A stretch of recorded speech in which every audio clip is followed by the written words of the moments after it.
Коомдук биринчи каналдын түз эфиринде дайыма эфирге чыгып келген Ой Ордо программасынын алкагында биз өлкөнүн аймагындагы коррупциялык көрүнүштөрдү жок кылып жибербесек дагы жок дегенде азайтууга салым кошуунун бир жолу катарында маалыматтык кампанияга активдүү катышууга биз милдеттеме алып бир чети, экинчи четинен көрүүчүлөрдүн алдында сөз берген элек. Мына ошол ишибизди, пландарыбызды аткаруунун алкагында бүгүн дагы бир жолу биз Ой Ордо программасынын алкагында өлкөдөгү коррупцияга каршы күрөш аракеттеринин натыйжалары, көрсөткүчтөрү жана азыркы учурда жаралып аткан жагдайлар, маселелер жөнүндө сөз кылууну туура көрүп отурабыз. Алгач сөздү коррупцияга каршы күрөшүү кеңешинин төрайымы катары Нурипа айым сизге берейин. Себеби буга чейинки программаларда биз ушул жаатта сөз кылганда көпчүлүк маселени биз биринчи кезекте ошол мыйзамдык база менен бизге түрткү бере турган күчтү бекемдеп алсак, андан кийин ишибиз жакшы жүрөт эле деген кептерди көп айтышат да эксперттер. Сиздин көз карашыңызда бүгүнкү күндө биз мына акыркы 2 жылдын аралыгында өзгөчө басым жасалып аткан ушул коррупцияга каршы күрөштү күчөтүп, бекем так жүргүзө турган мыйзамдык базаны калыптандыра алдыкпы? Бүгүнкү күндө мыйзамдар баары толук. Антикоррупционный политика, стратегия, пландар, закон о противодействии коррупции, указ, президенттин указдары, постановление правительстволары бүт баары бар да. Бирок ушул биздин проблема өлкөдө мыйзам жок эмес, мыйзамдын аткарылышы бүгүнкү проблема болуп атат да. Ошол эле ведомственный мыйзамдар, государственный органдарды, мамлекеттик органдардын өзүнүн положениялары, ошонун баарын карап чыгыш керек да, ревизия кылып, антикоррупционный экспертиза кылып. Эмне дегенде ошо мыйзамдар көп жылдан, 10 жылдан бери түзүлүп келатат. Анан мурун ошондо антикоррупционный экспертиза жасаш керек деп талап жок болчу. Ошон үчүн көп мыйзамдар мындай коррупционный рисктер кирип кеткен да мыйзамдаргачы. Ошон үчүн ошол мыйзамдар аткарылыш үчүн аябай жакшы көзөмөлдөө кылыш керек. Бирок ага чейин көзөмөлгө кылаарда ошонун баарын ревизия карап чыгыш керек да. Ошол коррупционный риск фактордун баарын алып салыш керек. А так мыйзамдар толугу менен бүгүнкү күндө бар. Ушул эле жагдайга мындан бир 3 ай мурда биз апта аягында программасын уюштуруп талкуу жүргүзгөндө ошол кездеги жана бүгүн кайра дайындалды. Коргоо кеңешинин төрагасы, катчысы болуп Темир Жумакадыров мырза. Ошондо айтты эле да, биз мынакей ар бир ведомствонун алдына планын бекитип берип аткаргыла десек, айрым жагдайлардан келип, бул баланча деген мыйзамга каршы келип калган нормалар бар экен деген бир топ кайчы пикирлер жаралып атат. Биз муну же мыйзамды өзгөртүп, же болбосо мыйзамга ылайыктап кете турган жолдорун карашыбыз керек деди эле. Бүгүнкү күндө жагдай кандай? Чындап эле ошондой кайчылаштар өтө көп болуп, кыйынчылык жаралып атабы, же болбосо чече турса эле маселелерби?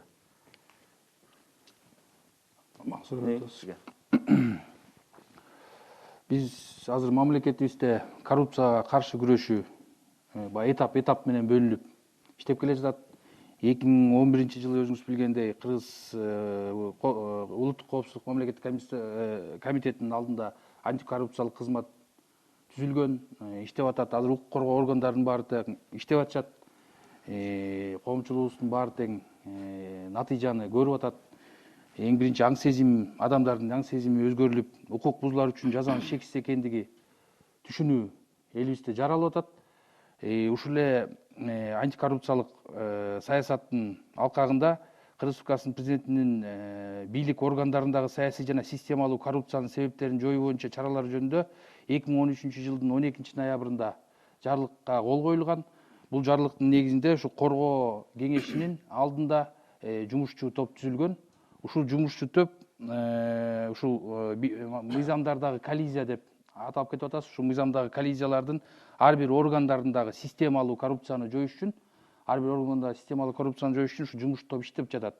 2011-жылдын ноябрь айынан бери жумуш топ тарабынан 44 отурум өткөрүлүп, 20дай мамлекеттик орган жана мамлекеттик үлүшү бар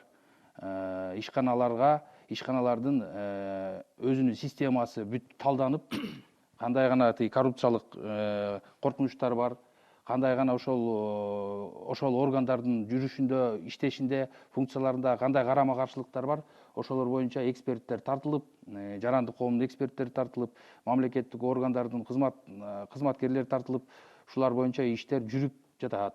Азыр дагы бул иштер жүрүп атат.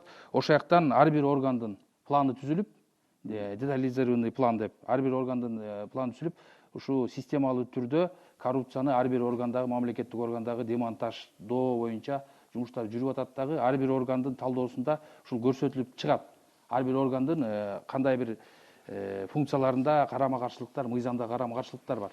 Аларды жоюуга чаралардын баары көрүлүп, пландар түзүлүп, ар бир мамлекеттик орган аткарыш керек. Бирок ошол мыйзамдарды оңдоо, карама каршылыктарды жоюу баягы оңой иш эмес экен. Кандай жагдайларда көбүнчө ушундай карама каршылыктар же так эместиктер болуп калып атат? Мисалы үчүн бияктан айтып кетсек, бияктан ушул демонтаждуу план мамлекеттик автоинспекция боюнча ички иштер министрлигинин алдында түзүлгөн. Аякта деген системалуу коррупцияга орун бере турган, ошол эле жанагы право алып атканда мурун мыйзамдарында бар болчу самоподготовка деген. Адам келет, мен өзүм окуп даярдандым деп келет дагы, праваны алып кеткенге ушундай мыйзамдарда түзүлгөн да, инструкцияларында жана эмелерде ушундай эме бар болчу. Аны деген мисалы үчүн ал жоюлуп, ошол карама каршылык катары, коррупцияга жол ача турган бир эмеси катары, жол катары ошолго эмелер киргизилип, азыр деген анын мыйзамы менен жоюлуп, только автошколодон бүтүп келген эме деп ошондой автошколаны бүтүп келген, автомектепти бүтүп келген гана жаран, ошол жактан даярданып келген гана адам право ала алат деп, экзаменге кире алат деп, ушундай сыяктуу эмелер кетип атат да. Алайбек мырза, азыр белгиленип кетпеди, кандай гана кылмыш болбосун, өзгөчө коррупциялык жааттагы жасалган мыйзамсыз аракеттердин баардыгы жазасыз калбайт экендигин биз көрсөтүп атабыз деп. Чындап эле ошондой аракеттер бар, баягы сен макамыңа, кызматыңа, ээлеген ордуңа карабай туруп эле биз камап сала турганыбызды, жоопко тартканга баары бир жол табыла тургандыгын да көрсөткөнгө аракет кылып атабыз да, бирок коомчулуктун ичинде ал көп деле сестенткен жок. Тескерисинче кыргыз тиги бийлик структурасында жүргөндөр ушунчалык баягы таланттуу келишет экен, коррупциялык системаны кандай талкаласаң, ошондой жаңы бир жолдорун таап алып, бир ылайыкташып кетип атат деп айтып атышат да. Муну биз азайта албай атабыз деген өңүттө болду. Сиздердин прогноз кандай? Сиздердин божомол анализ барбы? Негизи өзүңүздөргө маалым, Бириккен Улуттар Уюмунун коррупцияга каршы саясатынын конвенциясына ылайык прокуратура органдары улуттук координация жүргүзөт да коррупцияга күрөшүүдө. Ал эми сиз берген маселе боюнча бүгүнкү күндө ушул мамлекетибиз жалпы коррупцияга каршы күрөшүүдө өтө чоң жумуштарды алып барып атат. Өзүңүздөр деле көрүп атасыздар, теледен берип атасыздар. Бүгүнкү күндө ошол эле учурда Жогорку Кеңештин депутаттары, ошол эле учурда көптөгөн мамлекеттик чоң кызматкерлер кылмыш жоопкерчиликке тартылып, бүгүнкү күндө эч ким кол тийгиздик. Мыйзам конституциябызда көрсөтүлгөн мыйзам бардыгыбызга бирдей. Бүгүнкү күндө ким кандай кылмыш кылса, ошого жараша кылмыш жоопкерчилигине тартылып келе жатат. Ал эми баягы укук коргоо органдары өздөрүнүн жолдорун таап дегенге мен ал менен макул эмесмин. Жок, түздөн түз сиздерге эмес, жалпы эле бүтүндөй эле ошо коррупциялык коркунучтар бар бүт секторлордун баардыгында мындай сестенип коркуп калуу, койгоку, мунун баары таап алат экен. Бул схеманын баары ачыкталып калды деп бир ошо мамлекеттик жооптуу кызматта отургандар, мамлекеттик системага, башкаруу органдарына, бүтүндөй эле мамлекеттин коопсуздугуна коркунуч алып келе турган коррупциялык схеманы жасап алгандар бир кача баштадыбы, мындай сестендиби бир? Ооба, бул сестендүү болуп атат. Себеби бүгүнкү күндө бардык жарандар бүгүнкү күндө мамлекетибиздин жүргүзүп келген саясатында, коррупцияга каршы күрөш саясатында бардыгы мамлекетте ишенүү пайда болду да. Жарандардын арасында ишенүү пайда болду. Ким болбосун, укук коргоо кызматкери болобу, же жогорку эталондогу кызматкер болобу, же депутат болобу, мыйзам алдында баары бир экен. Алар жоопкерчиликке тартылат экен деген элде пайдалуу болуп, ой пайда болуп, бүгүнкү күндө укук коргоо органдарында элдер арыз менен кайрылып жаткан учурлар көп болуп атат. Башкача айтканда, бүгүнкү күндө жарандар түшүндү, коррупция менен биздин мамлекетте бүгүнкү учурда аеосуз күрөш жүрүп жаткан. Нуруп айым, кошуласызбы ушул нерсеге? Жарандардын ишеними канча деңгээлге өстү? Мындай быйыл жылда эле жанагы Национальный институт стратегических исследований бар. Ошол институт жылда ошол иликтөө жүргүзөт да, и ошо быйылкы иликтөөсүнө, былтыркы иликтөөсүнө, быйылкы иликтөөсүнө караганда элдердин ишеними өстү, чынын айтсачы, мамлекеттик система управленияга. Бирок ошонун ичинен ошо укук коргоо органдарга ошо ишеним эң төмөн. Калган мамлекеттик органдарга салыштырганда ошо укук коргоо мамлекеттик органдарга элдин ишеними кичине эмес, жакшы эле төмөн. Эмне дегенде ошол иликтөөдөн кийин андан сырткары элдин пикири бар, коррупция менен ушул укук коргоо органдар өзү менен өзү жакшы күрөшө албайтышат бүгүнкү күндө декенчи. Жомарт мырза, мына өкмөттүк аппаратта жаңы бөлүм катары түзүлдү. Коррупцияга каршы аракеттенүү саясат бөлүмү. Негизги милдет эмне болуп атат? Эми бизде негизги милдет бул азыр айтып атпайсыңар, мына коррупция кармалды, анан кийин соттолгон жокту. Биздин негизги милдет бул превенция да, алдын алуу, коррупциялык ушул схемалардын болбошуна. Мисалы үчүн биз мындай акыбал түзүшүбүз керек, что бардык эле гражданин келип туруп мамлекеттик кызматка келгенде, что коррупционный схемалар болбош керек да. Ошолорду биз алдын алып превенция кылып, схемалар болсо, ошолорду биз анализдеп, мониторинг кылып, канткенде ушул коррупционный рисктер, схемалар болбойт. Ошону биз алдын алып мыйзамдарга өзгөртүү киргизип, окутуу жүргүзүп, мисалы үчүн жаңы келген кызматкерлерге, анан кийин биздин Кыргыз Республикасынын өкмөтүнүн токтому 177, ошонун дагы детализаштырылган пландары бар да. Ошону көзөмөлдөө, мониторинг кылып, мындан дагы көп Баягы мындай айтканда коргоо кеңешинде кабыл алынган жанагы чечимдерди ошолордун түздөн түз ишке ашырышын, ишке ашпай атса, эмненин себебинен ишке ашпай атат, ошону чогултуп, кайра ошонун себебин аныктап, сунуштамаларды берип, ошонун негизинде иштейбиз да. Андан кийин бизде азыр коррупцияга каршы күрөшүү менен Темир Аргенбаевич баш болуп, биз граждандык коом менен иштешип атабыз да. Мынакей Нурипалиевна отурат бул жерде. Жакында эле биз өкмөткө караштуу коррупцияга каршы кеңеш түзүлдү да. Ал кеңеште премьер-министр өзү башчы, вице-премьерлер, министрлер, тең жарымы граждандык коомдон мүчөлөрү да. Нурипалиевна азыр эле менден сурап отурду буга чейин. Биринчи бунун кеңештин заседаниясын өткөрдүк 22 сентябрда. Резолюция кабыл алынды. Эми ачык, айкын коомдук граждандык коом менен кантип жапа турмак бардыгыбыз бирге күрөшөлү деп ошону чечтик да. Бирок эң алды менен биз ошол мамлекеттик мекемелердин ичиндеги системаларды талкуулашыбыз керек болуп атат азыр. Мисалы, юстиция министрлигинин мисалында алып карай турган болсок да, буга чейин айтылбады беле, мына коргоо кеңешинде ар бир структура, ар бир мекеменин иши өзүнчө каралып, тапшырмалар берилип, белгилүү бир ошо коррупциялык мындай жанагы риск деп коет эмеспизби? Тобокелдикке каршы күрөшө турган аракеттердин планы бекитилди депчи. Юстиция министрлигинин мисалында ала турган болсок, эмне иштер белгиленди эле, эмнени чече алдыңар бүгүнкү күндө? Эми ал жогоруда айтылган Кыргыз Республикасынын өкмөтүнүн токтомунун негизинде юстиция министрлигинде дагы ошол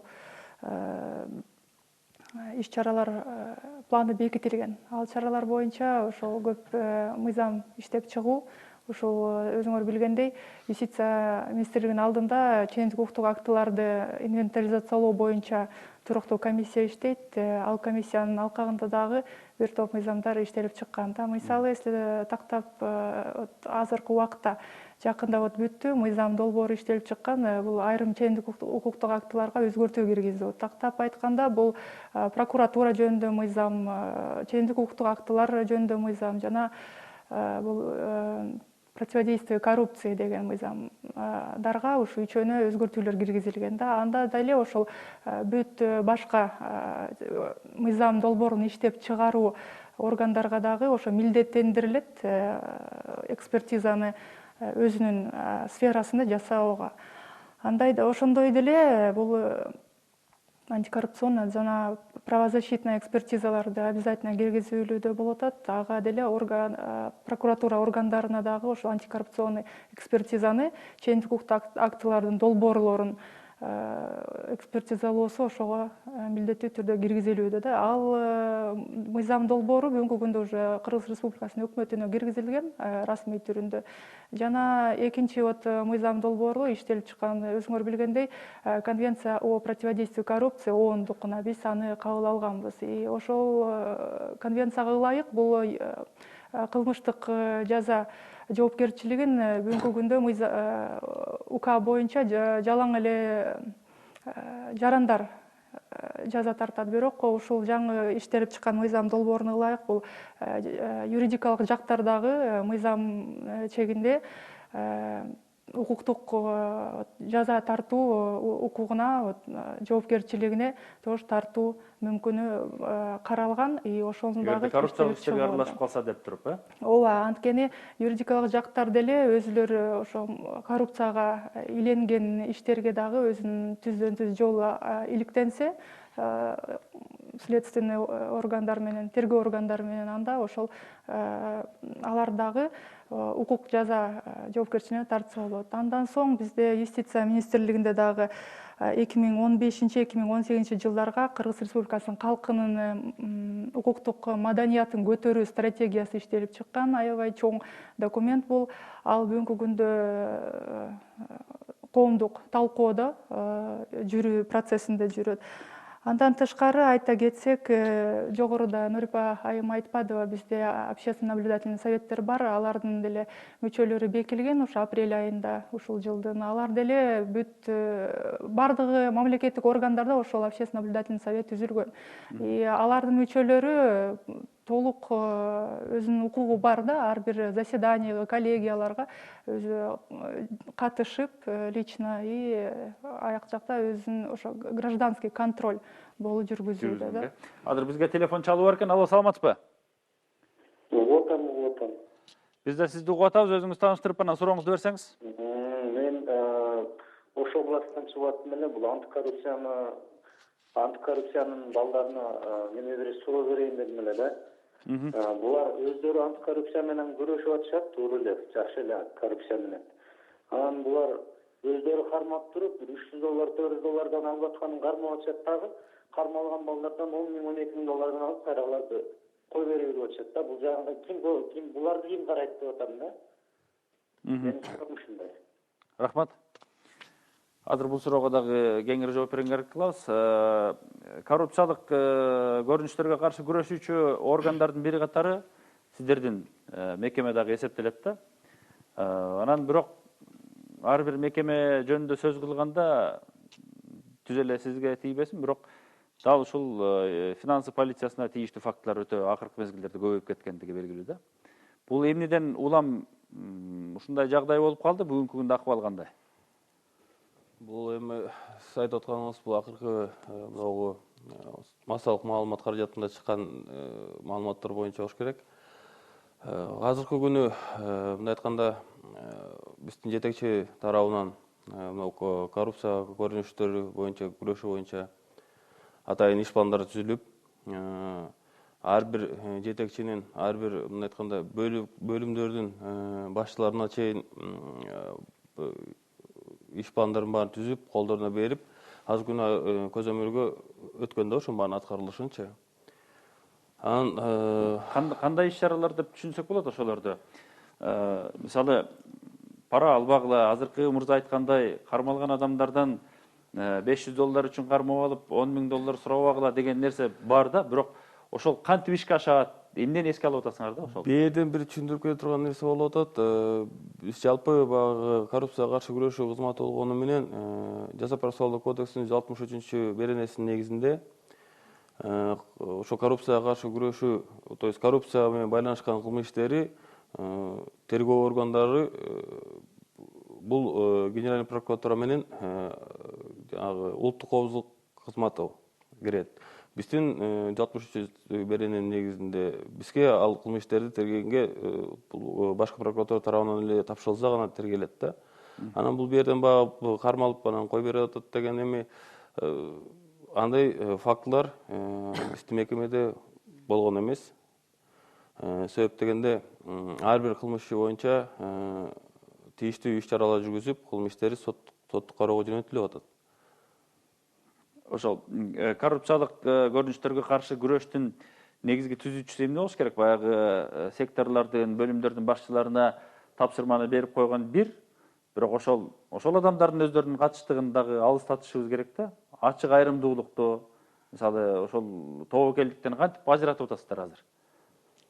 Эми айтып атканда, ар бир бизде аткарып аткан жумуштар боюнча бул граждандык жарандар менен тыгыз байланышта иштешип атат. Бизде деген тоже баягы общественно наблюдательный совет бар, алар иштешип атат.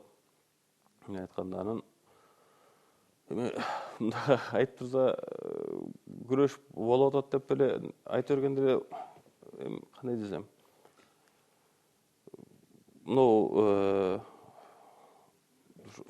Ички системада иш жүрүп атат, бирок ачыкка чыкпай да калышы мүмкүн да. жок, Жаңыча бир ар бир неме айтканда кылган аракет боюнча бул не только биздин руководствонун, но и көзөмөлүндө туруп атат да. Ошон үчүн баягы ар кимдин жоопкерчилигин жогорултулган, ар бир иш боюнча дагы, келген материал боюнча дагы көзөмөл алынып, ошолордун баардыгын иштерди бүтүртүп сотко кетирүү боюнча кетирип коюп эле калып калбай эмес, соттун дагы чечими кандай чыгаарын дагы көзөмөлгө алып, ошол аракеттер жүргүзүлүп атат. Жогорудагы телефондон суроо берген жараныбыздын маселеси боюнча силерде ушундай фактылар катталган учурлар барбы? Себеби бул баягы турмуштук күнүмдүк оокат иретинде айтылып кете берет. Баланчаны кармаптыр дагы, баланча сомун алып, анан кое бериптир деп айта беребиз. Бирок ошонун баардыгын ачыктап, тактап, далилдеп, анан кийин чечиш керек да маселени. Жогорудагы жараныбыз суроо бергенде бул конкретный бир фактыны көрсөткөн жок, бирок мындай фактылар орун алып атат деп айтып жатат. Негизи прокуратура органдары тарабынан 2015 жылдын 6 айында укук коргоо органдарына жалпы 99 кылмыш козголгон. Анын ичинен алып келсек, ички иштер министрлигине, прокуратура кызматкерлеринин өзүнө, ГКМБ службасына, бардык кызматтарга кылмыш иштери козголуп, алар тийиштүү жоопкерчилигин алып келип жатат да. Ал эми именно азыркыдай көрсөткөндөй бирөөнү кармап анан баягы $500 үчүн $1000 сураптыр, же $10,000 сураптыр деген факты жок бизде. Башкы прокуратуранын өзүндөгү коррупциялык кылмыштарга каршы көрүнүштөр кандай аракеттер? Неге негизденип атат азыр?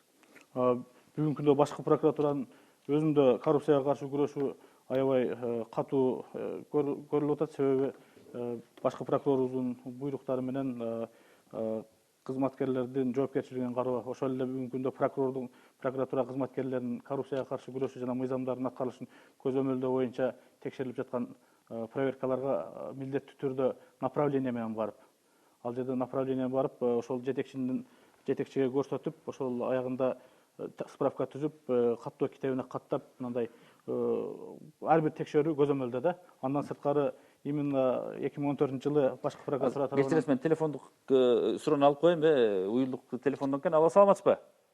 Алло, Саламатсызбы, өзүңүз тааныштырып сурооңузду бериңиз. мен пенсионермин. Саламатчылык. Жалпы суроо берейин дегенде мен пенсионермин. Айтыңыз, бериңиз сурооңузду. Үчтөн зона кылып атам. Бул силерде бардыгы жанагы антикоррупцияга күрөшүп атабыз, бардыгы жакшы. Бирок жанагы бардык жерди текшертип атканыңар ошолор коррупцияны козгоорундай көбөйтүп атпайбы? Рахмат. Андан сырткары башкы прокуратура тарабынан именно прокуратура кызматкерлеринин арасында коррупцияны болтурбоо, мыйзам бузуктукту болтуруу боюнча инструкция иштелип чыккан. Ал жерде ал инструкцияда дагы ушу прокуратура кызматкери кандай мыйзам бузуучу болсо, же ошондой бир жаман пара алууга же ошондой фактылар болсо, аны ошол эле чогуу иштешкен кызматкерлери даже билдирип, рапорт менен кайрылып, жетекчиликке кайрылып, анан чаралар көрүлө турган бир инструкциялар иштелип чыккан да. Бүгүнкү күндө именно прокуратура Мурункуга караганда ачыгыраак күрөшүп атабыз деп айта аласызбы азыр? Бүгүнкү күндө ачык күрөшүп атабыз. Ачык болуп калды. Азыркы көрүүчүнүн суроосуна жооп бериңизчи. Көрүүчүнүн суроосуна жооп берип кетсем, баягы укук коргоо органдарын ала турган болсок, бул дагы биздин коомдун аң сезими 90 жылдардан баштап коррупцияга сиңип, коомдун аң сезими бузулуп калган да. Мамлекеттик кызматка ушул укук коргоо органдарына бараткан адамдар деген акча жазайм, акча эметем, материалдык жагын толуктайм деген эме менен келип ушундай болуп калган да. Анан бияктан укук коргоо органдарында действительно чоң, аябай чоң көйгөйлөр бар. Жылдан жылга көбөйүп атат. Укук коргоо органдарынын үстүнөн баягыдай эле карга карган көзүн чукуп айтып болбойт. Азыр эмени көрүп атсак, соттордун үстүнөн козголуп атат, прокуратуранын үстүнөн козголуп атат, чоң жетекчи кызматтан милициялардын үстүнөн козголуп атат, улуттук коопсуздук кызматынын кызматкерлеринин үстүнөн козголуп атат, фин полициянын үстүнөн кармалган кызматкерлер бар. Анын баары биздин коомчулукка баарына тең ачык көрсөтүлүп, мына массалык маалымат каражаттарынан баары берилип атат. Ар бир мен билгенден ар бир коопсуздук правоохранительный органда өздөрүнүн ички териштирүү, служба собственного расследования, бул прокуратурада да бар ушундай кызматтары. Ар бир жарандардан келип түшкөн арыздарды текшерүүгө ошол кызматтар өздөрү иштейт. Анан дагы бир айта турган болсок, бизде деген ушул мыйзамдар менен эметилген конкуренция бар. Ушул укук коргоо органдарынын ортолорунда. Ошол эле милициянын кызматкерлеринин, улуттук коопсуздук комитетинин кызматкерлери, алардын кызматкерлеринин, фин полициянын кызматкерлери конкуренция бар да. Бир эле орган бар, бир жагын караган эметкен жок.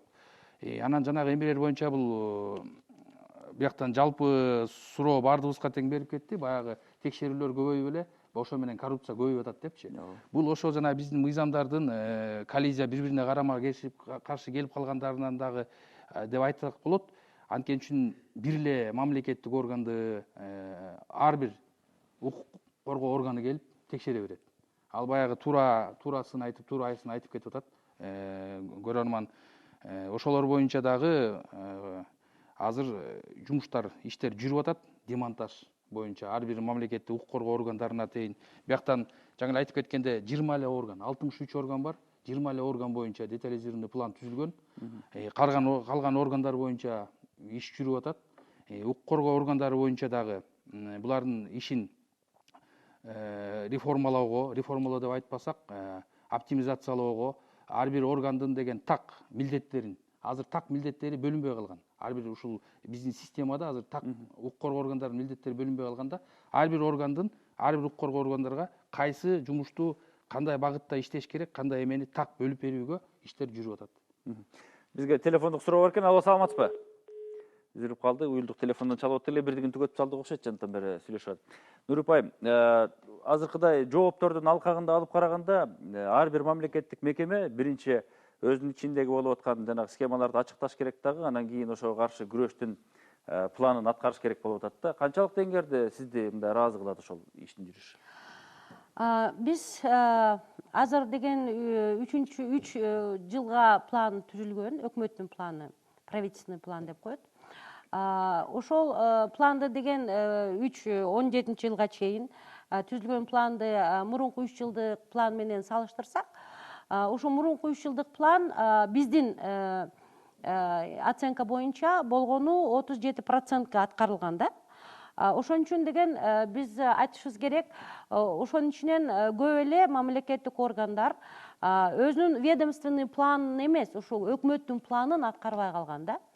Анан ошол бүт пландагы аткарылбаган иштер ушу дагы кийинки 3 жылга өттү. Быйыл айтып атабыз, вот азыр айтып атат, укук коргоо мамлекеттик органдар, бөлөк органдар өзүн демонтаж кылып атат депчи. Ооба, пландар түзүлгөн, бирок бүгүнкү күндө биз жарандык коом айта албайбыз канча деңгээлге ошо пландар ишке ашып атат, ошо демонтаж боюнчачы. Чынын айтса, бизде ишеним жок, что мамлекеттик орган өзү ошо ичинде курулган демонтажды, коррупцияны, схеманы жоюп, демонтировать этип, анан деген элдин арасына алып чыкса, мына биз азыр бүгүнкү күндө аябай таза иштеп атабыз. Биздин схемабызда, биздин системабызда коррупция жок деп бүгүнкү күндө кайсы мамлекеттик орган ошону айта алат? Биз ошондой суроо бергибиз келип атат да. Жумуш жүрүп атат. Жумуш жок деп айтканга болбойт да, жумуш жүрүп атат. бирок Бул баягы көрсөтмөлүк үчүн өзүн ичинен тазалап чыга турган аябай чоң мындай кыйын жумуш болуп атат да. Жомарт. Бул боюнча баягы ички пландарды аткаруу боюнча мурда мисалы үчүн статс секретарга жүктөлгөн болчу да. Эми азыр 2014-жылдын 28 ноябрда номер 531 буйрук менен коррупцияга алдын алуу маселелери боюнча ыйгарым укуктук кызмат орду киргизилген да. Ар бир мамлекеттик органдарда мындай западча айтканда комплайнс офицер деп коет да. Булар ар бир мекемеде только ошол берки коррупцияга каршы иштерди гана пландардын аткарылышы боюнча, кызыкчылыктардын кагылышы боюнча, мисалы үчүн ошол эле этика комиссиясы жумушка кабыл алып атканда, мисалы үчүн берки мамлекеттик сатып алууларда ошолордун баардыгын көзөмөл жүргүзүш үчүн атайын ошондой бир штаттык единица ачылат да. Ар бир уже жоболор чыгып, уже көп жерлерде уже приказ менен бекитилген. Азыр Жомарт мырза, биз ушинтип сен муну көзөмөлдөйсүң, сени бул көзөмөлдөйт дей бергенден натыйжасы чыкпай аткандыгы силерди кооптондурбайбы? Жок, эми мурда именно ушул коррупцияга каршы мындай айтканда эч ким жооптуу болбогон эмес да. Эми азыр бир мамлекеттик кызматкер ар бир мамлекеттик органда ошол план катары анан совет обороны менен коргоо кеңеши менен тыгыз иштешет да. Мисалы үчүн алга мындай дагы биз кичине өзгөртүүлөр киргиздик. Ал жумуштан алганда, мисалы үчүн бир схеманы билип калып, ал жетекчиге айта турган болсо, аны жумуштан жөндөн ала албайт да. Министрби алар коргоо кеңешинин уруксаты менен гана ала алат да. Ошондо какой-то кепилдиктер берилет да ошол кызматкерлергечи. Биз жанагы айтып аткан демонтаж деген сөздү кантип жөнөкөй тил менен түшүндүрүп беребиз? Сиз түшүндүрүп бере аласызбы? Демонтаж дегенде ар бир мамлекеттик орган деген система болуп атпайбы? Ошол эле соцфондду ала турган болсок, бул пенсия тармагы, пенсия системасы тутуму да. Саламаттык сактоо тармагын ала турган болсок, ар бир тең системада. Биякта тетиги биз мамлекетибиз деген көз карандыкты алгандан бери эле баягы система иштеп келатат да. Ошол пенсиялар төлөнүп атат, пенсиялар эсептелинип атат. Жарандаргачы мынча жашта мынча жашпа мыйзамдар менен көрүлгөн.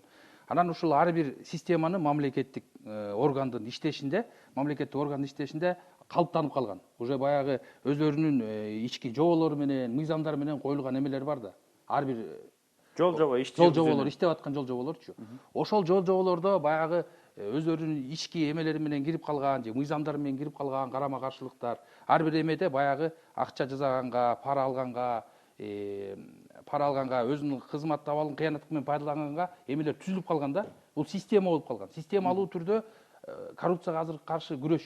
Ушул жана сиз айтып аткан нерсе кантип жүрүш керек да, мына демонтаж деп коебуз. Мына талкалоо деп атабыз. Жок кылуу деп атабыз, бузуп салуу деген. Эмнеге биз 63 орган болсо, баардыгын тең эле баягы ушул 2013-жыл эмеден баштап эле 2013-төн баштап эле баардыгын карап салган жок. Анткени үчүн бул оор жумуш болуп атат да. Бияка деген көз карандысыз эксперттер тартылып атат. Анткени үчүн ошол эле мамлекеттик органга айтып, соцфонд болобу, же болбосо могу министерство транспорта болобу, өзүңөрдүкүн таап койгула дегенде эмес да. Бияктан ар бир органдын деген изучать этип, эмесин изилдеп чыгып, ар бир чоң министрлик болсо, ал бир министрликтин ар бир башкармалыгынын жумушун, ар бир эменин баарын тең талдап, болгон мыйзамдардын, ички эмелердин баарын тең талдап чыгып, аябай чоң жумуш болот да. Баардыгын талдап чыгып, ошол жактан тобокелчиликтердин баарын таап, ар бир тобокелчиликтичи, анын баарын планга киргизип, планды жумушчу кеңештин отурумунда каратып, эгер алар жарайт, ушуну эметсек бекитет. Анан бекиткенден кийин муну деген мониторинг жүрүп турат. Мониторинг баягы убакыт менен коюлат да. 1 айлык убакыт менен коюлат, 1 жылдык менен коюлат, 2 жылдык менен коюлат. Баягы жумуштун татаалдыгына жарашачы. Анан ошол эле мониторинг жүргүзгөнгө кайра эле көз карандысыз эксперттер тартылыш керек. Ошолор тартылып келип, анан мына могу жактан 70%ке аткарылыптыр. Могу план толук аткарылды. Жок, толук кайсы көрсөткүчтөн алынат? Мисалы, саламаттык сактоо системасындагы дары-дармек жаатында болуп аткан, эгерде айыпталып аткан дары-дармек жаатында иштеп атышат. Ошо дары-дармек жаатында ошол эле министрлик кайсы көрсөткүч менен айтабыз? Мына ушул жааттагы коррупциялык система баланча пайызга өзүнүн мурунку күчүн жоготту, азайды 70%га деп. Эмне көрсөткүч? Жок, ал баардыгын айта албайт. Ар бир пунктка бөлүнгөн, ар бир тобокелчилик бөлүнгөн. Мисалы үчүн деген могу билим берүү министрлигинде баардыгыбызга тең маалым, баягы балдар абитуриенттер келип окуга тапшырып атканда, баягы мурун деген каалагандай эметип эле баягы деканат болобу, ректорат болобу сүйлөшүп эме менен жүрүп кетчү. Баягы сүйлөшүп акчасын берсе акчасын берип. Азыр деген могу быйыл жогорку окуу жайларга баргандар көрсө керек, таблолор турат. Ар бир келип таблого келип туруп жанагы эмесин салганда, ОРТдан өткөн тесттин жанагы чегин салганда деген таблого сразу көрсөтүлүп чыгып атты. Эртеси күнү интернетке кирип туруп эле ар бир Славян университети болобу, улуттук университет болобу кирип туруп эле ошол факультеттен карап туруп рейтинги жанагы баланын фамилиясы жок да. Ар биринин өзүнүн эмеси көрсөтүлүп турду. Мисалы үчүн 110 основной балл, тиягы деп 50 номери мененчи. Ошол жактын баары мына бул ачыктык. Бул ушул демонтаж. Системалык коррупцияны ошол жогорку окуу жайга студенттерди кабыл алуу дагы бирден бир ошол бирден бир тобокелчиликти жокко чыгаруу ушул да. Ушундай этаптар менен ушундай этап менен кетип атат да. Анткени үчүн деген азыркыдай эле жалаң укук коргоо органдары менен иштеп эле тиги коррупционер деп аны кылмыш жоопкерчилигине тартып, сот жоопкерчилигине тартып туруп эле башка кызматкер кайра ошол ордунга кабыл алса, жанагы системалууну демонтаж кылмайынча, системдүү коррупцияны, жана тобокелчиликтердин баарын жокко чыгармайынча, ал киши деле кайрадан эле ошол коррупционер болуп, ошол эмесине айланат да. Марат мырза, бизде коррупция дегенде элдин 90% акча уурдоо деп түшүнөт да. Андан дагы майда барат көрүнүштөр көп, бирок эң негизгиси ошол да. Анан эми жогоруда айтпадым, коргоо кеңеши ар бир мекемеде иштеп чыгып, кайсыл жерлерде коррупциялык фактылар болуп кетүү коркунучу бар экендигин тактап атабыз депчи.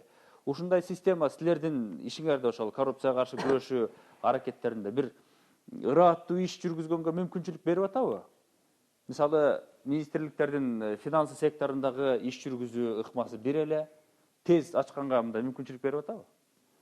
Эми азыркы күндө биздин мекеменин ичиндеги ошо коррупцияга каршы күрөшүү боюнча иш аракетин айта кете турган болсок, биздин өздүк коопсуздук кызматы бар.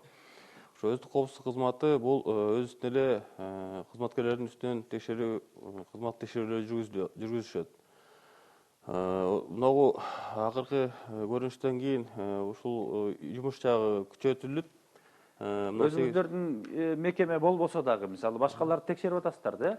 Мисалы, мен билгенден, менин түшүнүгүмдө, сиздерге кандайдыр бир билдирүү түшсө, арыздануу болсо, кандайдыр бир белги болгондо гана оперативдүү иштер жүрөбү, же болбосо жогоруда айткандай коргоо кеңеши манакей могул мекемеде момундай коркунучтар бар экен десе, сиздер дагы анализдеп, ошого жараша иш жүргүзүп, анан кийин ырааттуу жолго салдыңарбы? Бээрден эми арыздар түшкөндөн тышкары арыздарды келип түшөт, аларды карап, алар боюнча окшош, например, бир ведомстводан 2-3 арыз түшө турган болсо, же бир тармак боюнча 2-3 арыз түшө турган болсо, ал боюнча милдеттүү түрдө анализ жүргүзүлөт. Ошол эмне себеби болду? Эмне түрткү болду ошол коррупцияга барганга ошол кишилерге деген ошол баары анализдер жүргүзүлүп, анан кийин ошону жок кылуу максатында да иш чаралары жүргүзүлөт. Себеп дегенде бизде текшерүү эле баарын эле сотто туруп бере турган эле неме эмес, максат эмес. Бери деген анын алдын алуу дагы биздин милдетке кирет. Андан тышкары ошол себеп болгон, эмне себеп болду? Ошолорду баарын аныктап, ошолордун жоюу максатында да иш аракеттер жүргүзүү да кирет. Ошол жак тарап боюнча дагы иш аракеттер жүргүзүлүп атат. Сурооңуз барбы? Саламатсыздарбы, мен баардыгыңыздарга суроо берейин деп элем. Биз баардыгыбыз биометрикалык каттоодон өткөнбүз. Ал эми ушул коррупциялык деңгээлге канчалык жардам тиет? Рахмат. Мунун баягы мүмкүнчүлүктөр кеңири деп айтып атпайбызбы? Күчү барбы? Жана жерден жарлыкты айтып кетпедимби? Кыргыз Республикасынын президентинин жарлыгы могу 2013-жылдагы саясий жана системалуу коррупциянын себептерин жоюу боюнча депчи. Могу биометрикалык маалыматтар менен могу шайлоонун өтүшү жогорку кеңештин. Бул дагы ушул саясий коррупциянын алдын алуу бир жолдорунун бири деп эсептейбиз да. Биздин мамлекетибиз мына президенттин көрсөтмөсү менен президенттин саясий эркинин артында ушундай кадамга барып, ушундай биометрикалык эме менен өткөзүп, жана карусель дегендин баарын жоюп, ошону алдын алып, ушул дагы ушул саясий жана системалуу коррупциянын алдын алганга, ошонун себептерин жоюуга шайлоонун жасалма өткөрүүдөн арылдык деген бир функциясы. Мындан аркы турмуш жагдайыбызда шайлоодон сырткары ошол эле мамлекеттик мекемелерден кызмат көрүүдө же болбосо кайсы бир маселени чечүүдө ушул биометриканын жардамы болушу мүмкүнбү деген маселени коюп атат да. Себеби бул бир эле функциясын көрдүк, эми жакында 17-18 дагы функциясын көрөсүңөр деп өкмөт билдирип атпайбы? Мүмкүнчүлүктөр барбы ошондо? Жок, эми мен бул биометрика боюнча эми баягы өзүм адис болбогондон кийин эмесин толук айта албайт экенмин, бирок мүмкүнчүлүктөр бар да. Бул анткени үчүн деген өнүккөн мамлекеттердин баарында биометрикалык паспортко өтүп атат. Биометрикалык паспортко өтүп атышат негизи. Биз дагы ушул кадам менен барабыз. Баягы паспортту жазалмалап кетүү, мисалы үчүн паспортту бирөө сатып алып, бирөөнүн сүрөтүн чаптап коюу дегендерчи, ошонун баары тең жоголуп атпайбы биометрика. Технологияны жакшыртып колдонсо болот да, колдонуп кетебиз. Коррупцияга да каршы колдонулат. Бунун баары теңчи. Айберим атайын, жана сиз түшүндүрүп кетпедиңизби мыйзам долбоорлор жөнүндө? Ошолор эмнеге негизденип, эмненин аркасында иштелип чыгып, эмне маселелерди чечиш керек? Бул эми жалпы жобунан ошо коррупцияга каршы иштерин көздөгөн багытта иштелип чыккан мыйзам долбоорлор, ал ошол президенттин жарлыгынын негизинде иштелип чыккан план, иш-чаралардын планынын негизинде ошол юстиция министрлигине жана бир топ башка мамлекеттик органдарга ошол тапшырма берилген. Мыйзам долбоорлорун карап чыгып, жана ушундай жоюу, коррупциянын жолдорун жоюу боюнча, мыйзамды иштеп чыгуу боюнча ошонун негизинде келип иштелип чыккан ушул долбоорлордун баардыгы. Жана ошого деле толуктап кетким келет, что ушул биздин калкыбыздын деле маданият, укук маданиятын жогорулатуу үчүн ушул юстиция министрлигинин кызматкерлери деле, областтардагы кызматкерлери деле, алар деле ошол ишти жүргүзүп жатат да. Анткени күндө эле мыйзамдар толукталып жатат, өзгөрүлүп жатат. Туруктуу өзүнүн иштерин деле министрликтин кызматкерлери жерлерде калктуу өз местный населениеге толук ошол ишти жеткирүү боюнча толук ишин алып барып жатат да. Бүгүнкү күндө эми коррупциянын жоюу иштери мыйзам түрүндө жогоруда айткандай толук камтылган болуп атат ошол ишчи. Бирок ишке ашыруу маанисинде эле көйгөйлөр жаралууда да. Жомарт мырза, азыр биз айтып аткан сөздүн нугуна кайтып келе турган болсок, азыркы мамлекеттик мекемелерди жетектеп аткан, анан ошол коррупциялык фактыларга каршы күрөшүүчү жооптуу адамдар канчалык мындай ачык, анан чын ниетинен жасап атат ошол жумушту, каршы күрөшүп атат деп айта аласыз?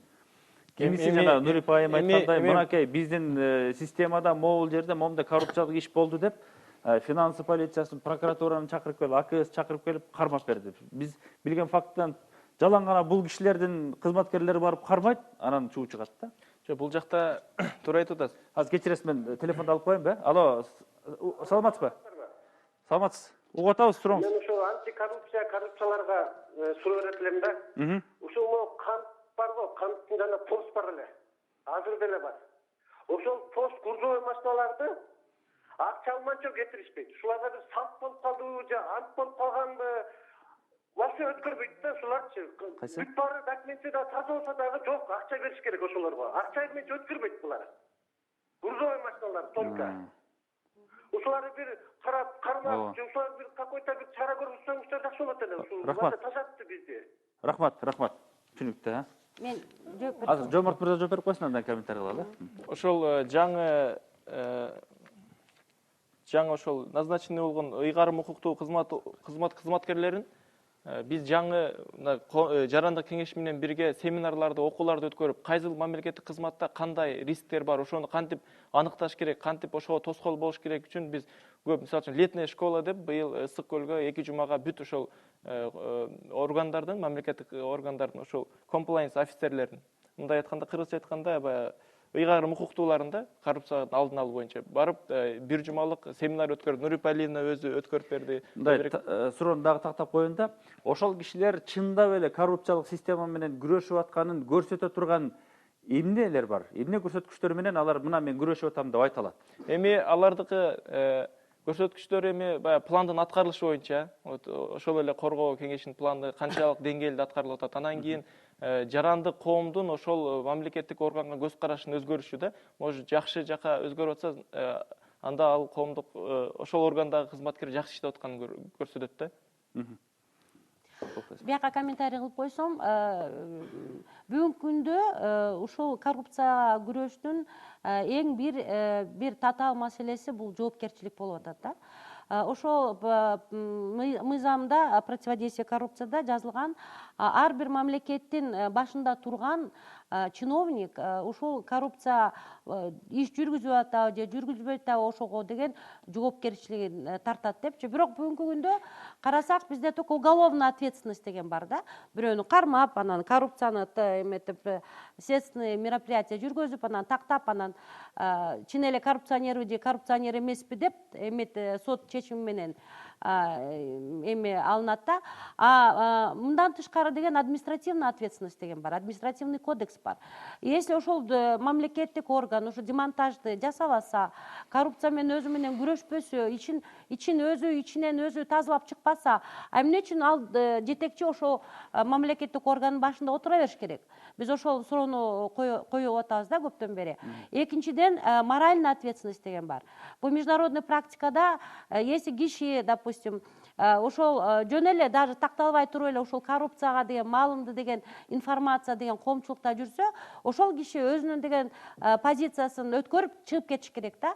А бизде бүгүнкү күндө уголовный ответственности жок кылып коет, анан коррупция, ой бул киши коррупционер болчу мурун деген киши кайта эле саясатка кайта келип атат да. Ошондой эмелер бар да. Эми жана боюнча демонтаж боюнча жанагы суроо боюнча весогабарит. Аны биз деген уже 2011 жылдан бери айтып келатабыз. Вот транспорттук министерствонун саясий эрки ушунда көрүнүш керек болчу да. 11-жылдан бери айтып келип атат. Весогабаритте жалаң ошо пара менен өтөт грузовой автомашиналар. Аякта и контрабанда бар, и весогабарит бар. Бул аябай чоң мамлекеттик проблема бүгүнкү күндө. Аны эч ким чечпей эле, аны деген ким чечиш керек? Ал деген Министерство транспорта чечиш керек, министрлиги чечиш керек. Ошол саясий эркин көрсөтүш керек болчу да. Бүгүнкү күндө андай эрк жок. Башкы прокуратурада ушундай фактылар барбы? Бир ошол мекеменин жетекчиси келип, сиздерге кайрылып, же болбосо башка сиздерге кайрылып, менин башкарып аткан мекеменин ичинде могул секторда момундай система бар, өңдөнүп атат. Ушуга бир кооптонуп атам, ушул жерин текшергилечи деген сыяктуу бир арыздануулар барбы? Же болбосо жалаң эле менден пара сурап атат дегендик үчүн эле иш жүрөбү? Негизи андай кайрылгандар жок эсе, бирок прокуратура органдары тарабынан ушул мыйзамдардын аткарылышын көзөмөлдөө багытында ушул мекеме ишканаларын текшерип, мисалы үчүн 2015 жылдын 9 айлыгында 1364 текшерүү болуп, анын негизинде прокурорлук 1478 прокурорлук акт келтирилген. Анын негизинде прокурорлук актылар кароонун негизинде 946 кызмат адамы тартиптик жоопкерчиликке, ал эми 106 кызматкер административ жоопкерчиликке. Бул жерде административ жоопкерликке дагы баягы именно ошо мыйзамдардын талабын аткарбоо деген административный кодекс 400 беренеси бар. Ал жерде кызмат адамдарына 10 000 сомдон штраф салынат. Ушундай чаралар көрүлүп келет да. Андан сырткары 9 айдын ичинде 662 кылмыш иши именно коррупциялык багытта кылмыш иштери козголуп, анын 262си соттун кароосуна жөнөтүлгөн. Ал эми калган кылмыш иштер боюнча бүгүнкү күндө тергөө амалдары жүрүп жатат. Тилек мырза, азыр бизде шайлоонун алкагында ушул сөз кайрадан күчөп кетти. Бул партиялар кандай жол менен келгенин билебиз, канча акча кетиргенин билебиз. Эми булар ал акчаны каяктан кайра топтомок эле, баягы министрлик креслолорду, орундарды саткандан пайда көрүш үчүн эле баратат дейт да. Анан аларга акча берген министр ал акчаны кайдан табыш керек? Демек ички коррупциялык схеманы колдош керек деген баягы түшүнүк элге жайылып кетти да, элдин баардыгы айтат мына. Анан ушундай жагдайдан алып карай турган болсок, чындап эле ошол жетекчинин жоопкерчилигин, коррупциялык схемаларды талкалап салууга болгон жоопкерчилигин, анан ниетин мындай жогорулатып бекемдөө деген жактарды карайсыздарбы сиздердин тиги кеңеште? Бир анализ барбы? Эмне кылганда ошол жоопкерчиликтүү мамиле кылып, чындап эле ичиндеги коррупциялык схеманы ачыктап салат дагы баарын талкалап ийет дегенге жооп барбы? Бул эми саясийда суроо болуп кетти. Жок, саясат жагына киргизбей эле коюңуз, сиз бул жагын айтып алып келе турган болсок, айтып атпаймынбы, ар бир ушул эмнеге демонтаж, ушу коргоо кеңешинин жумушчу тобунун жумушунда баягы кыйынчылыктар бар. Анткени ушундай система, ар бир министрликтеги, ар бир мамлекеттик органдагы система каршылык көрсөтөт да. Бул жанагы эле министр эле эмес.